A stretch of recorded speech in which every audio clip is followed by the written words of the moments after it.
আমাদের সাথে অনেক মিশে চলতো। যেমন বাবা নাই, গার্জিয়ান পাওয়ার মতো উনারে পাইছিলাম। উনি সবসময় দেখে রাখতো, যখন কাছে কথা বলতো সবসময় ফোন দিত। আমার পরিবারের আমার বউকে ছোট বোন রাখছে, তো ওই হিসাবে মানে বাপের স্নেহটাই উনি করতাম।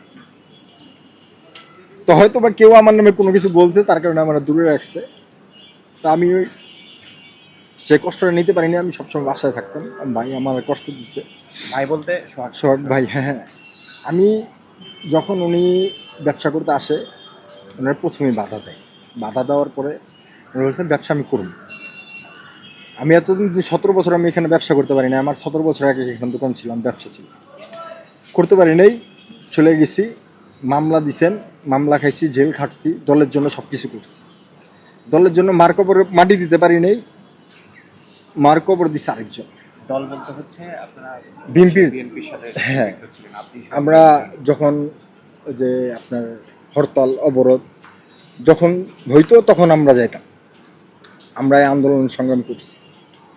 তো এটা মহিনের সাথেই আমরা যাইতাম। মহিন হলো এখানের একটা দলীয় লিডার ছিল এক হিসাবে, তো ভালো ছিল লোক অনেক। তো ওই হিসাবে ওনার সাথে যাইতাম। তো রাজনীতির একটা লিডারের একটা সম্মাননা কি, তার ছেলেদের দেখা রাখা, কোনো সমস্যা হলে তাকে কাছে টেনে নেওয়া, এই তো। উনি ভালো ছিল 5 তারিখের আগ পর্যন্ত, অনেক দেখাশোনা করছে, ফোন দিত, কি অবস্থা, প্রোগ্রাম হলে তার সাথে যাইতাম। যার নেতৃত্বে তাকে মারা হয়েছে, তো তার সাথে অনেক ভালো সম্পর্ক ছিল। তো মামলা খাইছি, জেল খাটছে, জেল খাইটা বেরোইছে। বেরোয়ার পর 5 তারিখে যখন গণঅভ্যুত্থান হয়েছে, সবারই তো একটা স্বাধীনতা পাইছে। এই কথা বলা স্বাধীনতাটা কখন পাইছে মানুষ?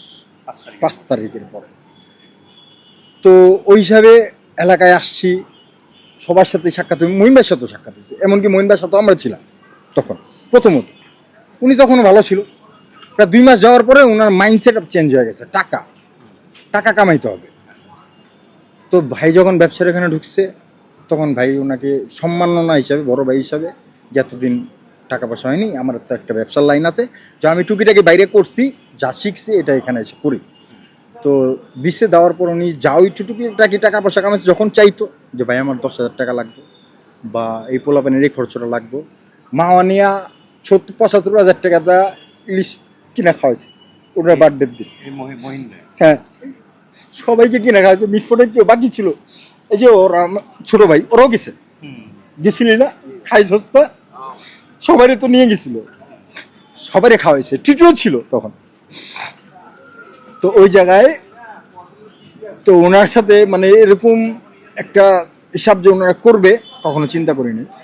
আর হিসাব করার একটাই কারণ, টাকা টাকা ওনারা দিতে হবে। ওনার টাকা 10,000 টাকা 20,000 টাকা পোষাইতেছিল, ওনার মাসিক 2 লক্ষ বা সাপ্তাহিক 2 লক্ষ টাকা দিতে হবে, এরকম একটা কথা হয়েছিল। তো ভাই বলছে, ভাই আপনার সম্মান যতটুকু করি, যতটুকু আমার ভিতরে থেকে আসে, আমি ততটুকু আপনার হাতে দিই। আপনি দলের পোলাপানের পিছু খরচ করেন বা প্রোগ্রামের পিছু খরচ করেন, যদি বড় কোনো খরচ প্রোগ্রামের পিছু হয় দলীয় জন্য, এটা আমি করবো, সমস্যা নেই, আমার কোনো সমস্যা নেই। আমার ভাই কোনো পদের আমার আশা নাই, আমি দলকে ভালোবাসি, আমি দল করতে গিয়ে এখন পর্যন্ত আমার কোনো পদ নেই, আমি পদ নিতেও চাই না। আমারও একই কথা, ভাই আপনি বড় হন, আপনি আপার পর্যায়ের নেতা হন, আপনি আমাদের দেখে রাখি, আপনার আমরা সাপোর্ট, আমরা দলকে ভালোবাসি, শেষ। হ্যাঁ, এই বক্তব্য ছিল যে আপনি উঠেন, সমস্যা নেই, আমরা আপনার সাপোর্ট দিয়ে উঠে দিতেছি। মিছিলে গেলে পোলাবান লাগে, আমরা যাই, তাকে সাপোর্ট দেওয়া, এটাই তো। তো ওই হিসাবে আমরা যথেষ্ট করছি তার জন্য। সে হয়তো বা কারো কথায় আইসা সে এই কাজটা করছে। বাচ্চাগুলোকে এখন এতিম করা হয়েছে, এই বাচ্চাগুলার একই থালে বৈশা সে খাইছে, বাচ্চাগুলো নিজের হাত দিয়ে তারা খাওয়া দিয়েছিল, বুঝছেন? এই মানবতাটা রাখে নাই সে। ঘরের ভিতরে যায় একই ডাইনিং টেবিলে বৈশা যদি খায় একটা লোক, সেই লোকটা কিভাবে মারতে পারে কখনো? তার ভিতরে জানোয়ার ঢুকছে, জানোয়ার। সেই জানোয়ারটা কে ঢুকাইছে তা আপনারা সোশ্যাল মিডিয়া আছেন, বের করেন। এখন হচ্ছে তার মানে কনফ্লিক্টটা হলো যখন হচ্ছে সে নির্দিষ্ট পরিমাণ টাকা চাইলো, তখনই আসলে কনফ্লিক্ট, তখনই বাড়ছে। হ্যাঁ, মানে জিনিসটা প্রতি মাসে সে দিবে না, 2 লক্ষ টাকা করে, ভাই তো দিবে না, ভাই তো না, আমি এবার টাকা দিব না, তাহলে এটা চাঁদাবাজি হয়ে গেল। আপনি ভাই হিসাবে আমার চাঁদাবাজি হ্যাঁ। কিভাবে করতে পারেন? টিটু ভাই সে বুঝেছে, আপনি আমার বড় ভাই, আপনি আমার কাছে আবদার করতে পারেন, চাঁদা চাইতে পারেন না, হ্যাঁ একেবারে দাবি করতে পারেন না, আবদার করতে পারেন ভাই আমার 10,000 টাকা লাগবে খরচা, আবদার করতে পারেন। আমি ছোট ভাই হিসাবে আমার কাছে ব্যবসা আছে, আমি ব্যবসা কামাইতেছি, আমি দিব, সমস্যা নাই। বড় ভাই সম্মান হিসাবে দিব, চাঁদা হিসাবে আমি কাউরে টাকা দিব না। এই কনফ্লিক্টটা আসলে কতদিন ধরে চলতেছিল? এই হচ্ছে মাসখানিক হবে, মাসখানেক হ্যাঁ কনফ্লিক্টটা চলছে। মাসখানিক। উনার ট্রেড, উনি এই যে কিছুদিন আগে অসুস্থ, টাইফয়েড হয়েছিল, ওনার চুল সব মাথা পুরো ঘা হয়ে গেছিল, ঢাকা হাসপাতাল ভর্তি ছিল, বাসাও প্রায় সপ্তাহখানিক ছিল। উনি অনেক অসুস্থ, এই যে উনি যে আসছে উনারা মারছে, তখন উনি অনেক অসুস্থ, মানসিক যে একটা শক্তি তার ছিল না, বুঝছেন? হুম, নাহলে তাহলে এরকম ভাবে মারতে পারেন না। হুম। যেদিন মারছে সেদিন নাকি ইসের থেকে তুলে নিয়ে আসছে। দোকান থেকে উঠে নিয়ে আসছে ভাই, শুনছি তো। হ্যাঁ, তখন আপনারা কেউ ছিলেন না? ছিলাম না ভাই, দুঃখ তো এটাই। কেউ ছিলেন না, তারপর উঠাই নিয়ে এসে এখানে এসে হ্যাঁ। মারছে। হুম। আচ্ছা, আচ্ছা, এই ঘটনাটা হচ্ছে 2 দিন পরে সবাই জানলো, এর কারণ কি এই হিসাবে আপনারা কি ভাবে দেখছেন? ভিডিও তো সেই সময় মানুষ ভিডিও করছিল, 2 দিন পরে সবাই জানলো। আপনার জানার মায়া আছে না, হুম, হুম, উনি যে মরছে ওনার দেখছি, নিজের চোখে দেখলাম, ভিডিও দেখছি না, ভাইরাল হচ্ছে না, ভিডিও দেখা ভাই নিজের ভিতরে কিছু নাই, মানে আমি ওর সামনে সিকিউরিটি নাই, ও আমার মেরে ফেলতেছে নাকি এটাই তো আমি জানতেছি না। কাছের মানুষ তো, এক থালে খাওয়ার মানুষ যদি এক থালে খাওয়ার মানুষরা মেরে ফেলতে পারে, তা আমি আমার সাথের মানুষকে বিশ্বাস করতে পারি না। হুম, আমি নিজে একা আরেক জায়গায় চলে যাই, আমার মোবাইলটা বন্ধ করে আমি বসেছিলাম, হুম, যে এটা যে বলবো স্টেপ আগে কতটুক যায়, হুম, হুম। প্রশাসন কতটুক করে এটা দেখতে হবে, আচ্ছা। তারপর আমরা যাব, সমস্যা নেই। হুম।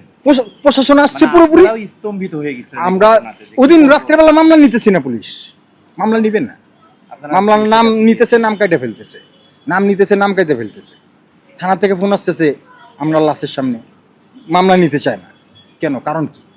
এটা নিশ্চয়ই কোনো কারণ আছে, হুম, হুম। এই কারণটা কি? এটা কারণ হিসেবে ওই যে মহিনের যে একটা প্রভাব এই যে আমরা যে নিস্তব্ধ হয়ে আসছিলাম এই কারণেই ভাই, প্রশাসনই যদি মামলা না নিতে চায়, প্রকাশ্যে এরকম মানুষটারে মারলো, হুম, প্রশাসন যদি মামলা না নিতে চায়, তাহলে আমরা কিভাবে সিকিউর থাকবো?